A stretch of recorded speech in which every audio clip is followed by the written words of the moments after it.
Welcome, my political friends of the interwebs. That is correct. I did say political friends of the interwebs. I know it's been a minute since I've done anything really hardcore political, but that's about to change. Look, I'm not going to lie to you. I mean, a big part of it. There's lots of reasons why I don't do YouTube political stuff. Main reason, number one reason, is the censorship. The censorship from Google, YouTube, all of the above, all of the interwebs for the most part, with a few exceptions. Now, some of you have suggested that I use Gab and a couple of other sites to post to, and absolutely, absolutely. I already have a Parlor account. I need to start putting more on that. That's owned by Dan Bongino, if you don't know, or he's one of the owners of it. It's total free speech stuff. But you know what? Screw YouTube, screw Google. I'm going to say what I have to say regarding politics. And if they want to delete my channel, let them delete my channel. I really don't care. I really don't care. I think it would behoove all of us to find alternate places, alternatives to YouTube. No doubt. I know it's a daunting task. People don't really understand the dynamics of it. Google is the number one search engine in the world. The number two search engine in the world is YouTube. All roads lead to. Here's the thing you have to know. You can have an awesome place, but if you're traveling down that highway, that World Wide Web, that if you're traveling the roads of the interwebs, you're relying on signs that tell you, this way to, Madame Tussauds Wax Museum. Okay. If you don't see the signs, or if you can't find the road, or you can't find the signs giving you direction, then, it's kind of like the proverbial, if a tree falls in the middle of the forest and nobody's there to see it, does it really make a sound? And the answer to that is no. That is why it's so important to regulate Google and to regulate search in general. Because what we have right now is we have some tech oligarchs who are making all the decisions and putting up roadblocks to you and roadblocks to me. They're funneling us. They basically are hurting us. We're being herded. They send us where they want to send us. They don't send us where they don't want us to see. If they don't want us to see something, for example, Hunter Biden's laptop, the information on there leading to his father's corruption, the quid pro quos, all of that stuff that's legit. Okay, they control that narrative. You don't get to see a lot of that stuff. It is what it is. It's a difficult situation to be in for freedom-loving people, such as myself. I don't like government regulation. I really don't. But what's happened is we're in a situation where we have a monopoly by Google that makes it really impossible. Let me give you an example. Parlor. Okay, Parlor's owned by conservative-minded people. It's all about freedom of speech, First Amendment, and whatnot. Hang on one second, guys. Getting excited. Parlor is having a fairly difficult time growing. It's don't get me wrong, it's doing fine, but fine for a fine with all things considered type of caveat. There is no way that Google is going to allow free and open searches to Parlor information. It's not going to happen. There are plenty of people who have literally did videos. I don't know, I got this tickle now. Did videos explaining and showing how if you search Bing or using Bing, or if you search using Yahoo, or if you search using any number of other search engines for a particular subject matter or a particular thing, you're not likely to find it. At least not in the first 50 pages of the search results. You will, however, find it in the first or second page if you use Google. And even YouTube for that matter. I mean, that's what we're talking about here. And that is the power of monopoly. And yeah, Google will make out, listen, it's a win-win for them. I think they like to be in control. Listen, they all had serious mental meltdowns when Donald Trump won the election. We know that. We've seen internal videos of their meetings where some of them were in tears that Donald Trump was now their president, whether they wanted to admit to that or not. Then they're going to do everything they can possibly do to roadblock his reelection. And that's just a fact. But I think that they're okay with the status quo. They learned from that mistake. Believe me. That's why you can't find information on Hunter Biden. It's never been about Hunter Biden, ever. It's always been about Hunter Biden being what Giuliani calls him, the bag man. You know, it's a mob term, but it is the guy that picks up the money. You know, but trust me, Joe gets his cut. And from what I hear, it's a pretty steep one. You know, I mean, at one point you had the crackhead whining to his kids about, how he had to bring in all the money and had to give his dad half of it. This is a problem. This is a huge corruption issue, but Google controls that. Now, what I mean by saying that they're okay with the status quo, or they're okay even being regulated or even being broken up. If they're broken up, and we've seen this with Standard Oil. At one time, J.D. Rockefeller owned all the oil wells, all the oil refineries, and all the gas stations. Now, that was a clear monopolistic situation that was not good for the country. And he was setting the price for everything. Literally, he was setting the price. And he was broken up. Standard Oil Company was broken up. And to be completely honest, he became unbelievably wealthy because each entity he owned part of, each entity each thing became, and then he literally became, through paper, the richest man probably to ever exist in the United States of America. Richer than Bill Gates, richer than who's the richest guy now? Jeff Bezos, or as I like to call him, Bozos. I remember Bozo the clown. Yeah, that's Bezos right there. He's a freaking clown, and his newspaper is. His liberal rag, the Washington Post. Come on. The Washington Post. Or I like to call it the Washington Compost. I don't remember who coined that term, but whoever it was, brilliant. Anyway, so they break up Google, separate YouTube from Google, separate both the search engines, because really YouTube is a search engine. And separate all their other entities that make sense. They will make a crazy amount of money. Now, I don't know what their stock price is. I know it's well over $1,000 a share. But to be completely honest, probably a pretty good deal because everybody's going to get a piece of each company. And each company's stock will go up. It will go up. And you're probably going to quadruple your investment. So this is not a stock investment video at all. Just some thoughts that I have roaming around in that skull of mine. So what are you looking at right now? You're looking at the preacher bench. I'll tell you what, there's not a week that goes by that somebody doesn't go, Colonel, get on the preacher bench, talk to us, brother, preach to us. All right, you know what? I sold most of my workout equipment, but guess what I kept? That's right.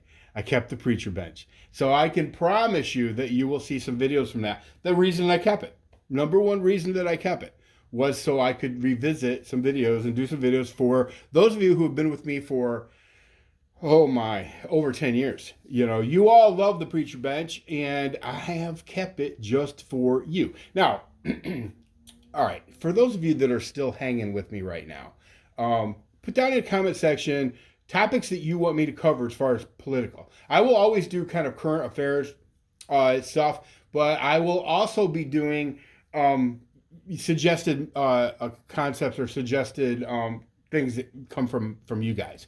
Now, what about the art? Well, let me tell you something.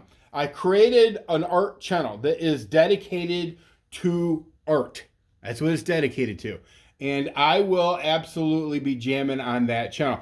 Will I still do some art stuff on this channel? Probably a little bit, but mostly in conjunction with promoting my standalone art channel. The standalone art channel, I'll put a link below. I wish a lot of you who are into that kind of thing would come over and support me there.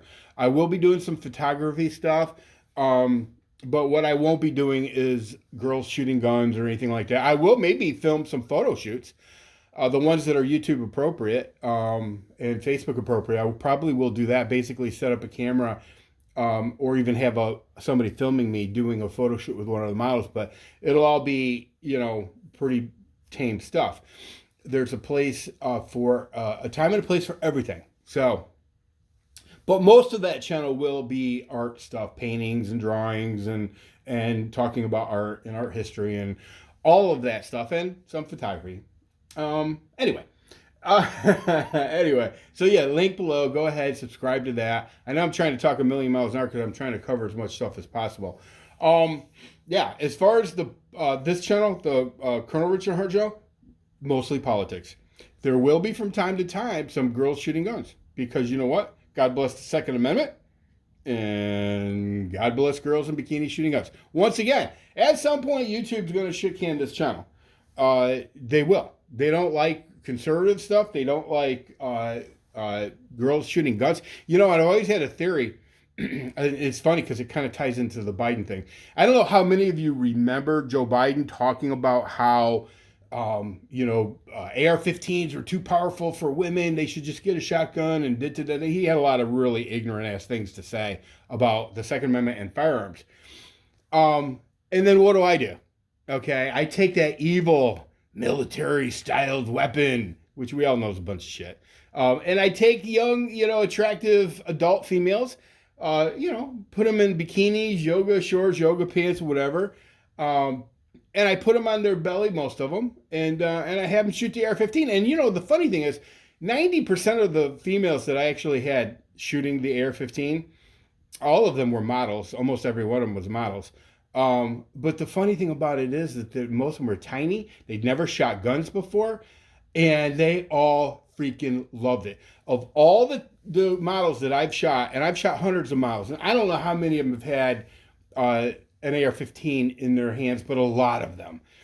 All but one, and I can't even for the life of me remember which one, but there was one model that was like, I'm really not feeling it.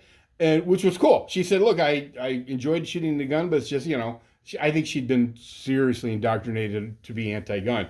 But I give her credit. She tried it. She did do well, but it wasn't her thing. And she told me, she goes, I'll shoot the guns if you want me to, but I'm really not into it. Well, I'm not trying to make people be into shooting guns. So, but of all the models, just one model the whole time that was like, nah. Every other one of them was like, oh my God, this is the greatest thing ever. Made them feel powerful, made them feel strong, mastering a weapon or shooting a weapon or having access to a weapon does do that to you. Makes you feel powerful, makes you feel strong, makes you feel like you can defend yourself. And when you're a tiny girl or young lady, that's important. Most guys don't understand that, but a lot of females do have an insecurity in the world. And I guarantee, in fact, I know for a fact, models that I've worked with went out and got their own AR-15s.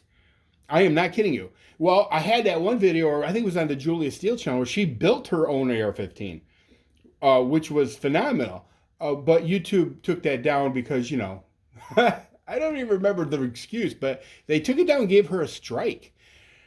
And I don't remember now, but it was about building guns or modifying guns or whatever. It was so ridiculous. She never even shot the gun.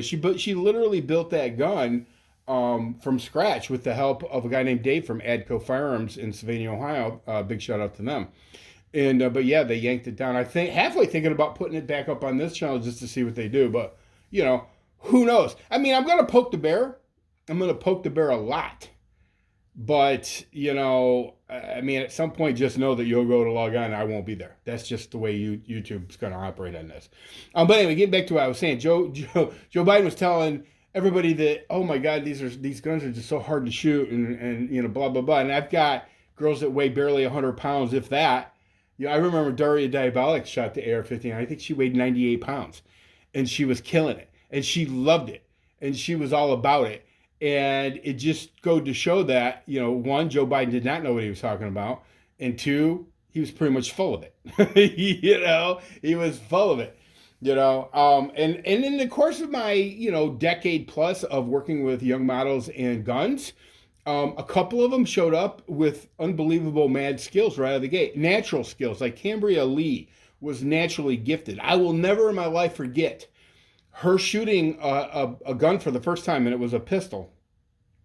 And it was I want to say it was my Sig Sauer P229 Equinox, and I had bought a 22 caliber conversion kit for it, and she was shooting the 22 caliber handgun, and at 7 yards, her first attempt ever, she put every bullet in the X, every one.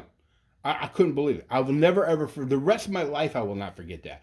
And she was just a natural. And then her cousin, Cece Gray, who was equally a natural. I mean, Cece was amazing. Some of my favorite videos is watching Cece. She'd shoot that Glock 27 of mine, which is look, that 40 cal is a snappy round. And he was just killing the steel with it. And she'd never had any experience shooting before that either. But I promise you, now she's a shooter.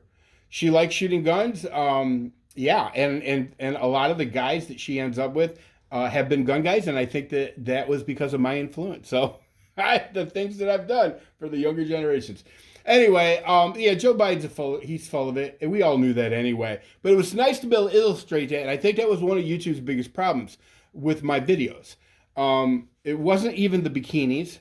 Although, American girls wear bikinis. A lot of girls around the world wear bikinis. There's just certain countries that's kind of a stoning offense. But not in America. We're not supposed to be that way. And then I don't think it was that. And I don't necessarily think it was the gun, although it was obviously huge. I think it was combining the two in the sense that it's really hard to push a narrative that these are evil guns and powerful military gear when you've got a wafy model blasting it with a huge smile on her face. It's kind of hard to push that narrative when, the narrative is pretty much full of shit. Just simple as that. So I don't know. It'll be interesting to see how this whole thing plays out for me. I got a lot more to say about politics. I know this video is getting kind of long in the tooth. Hopefully you're digging it. Like I said, give me some feedback. Let me know some of the topics that you want. I will be doing current affairs stuff. Yeah, and I will be doing stuff from the Preacher Bench. So now listen, before I let you go, please, please, please, if you're down with my art stuff, go subscribe to my art channel. Even if you're not down with it, just subscribe to it. You don't have to watch any of the videos. Show me some love.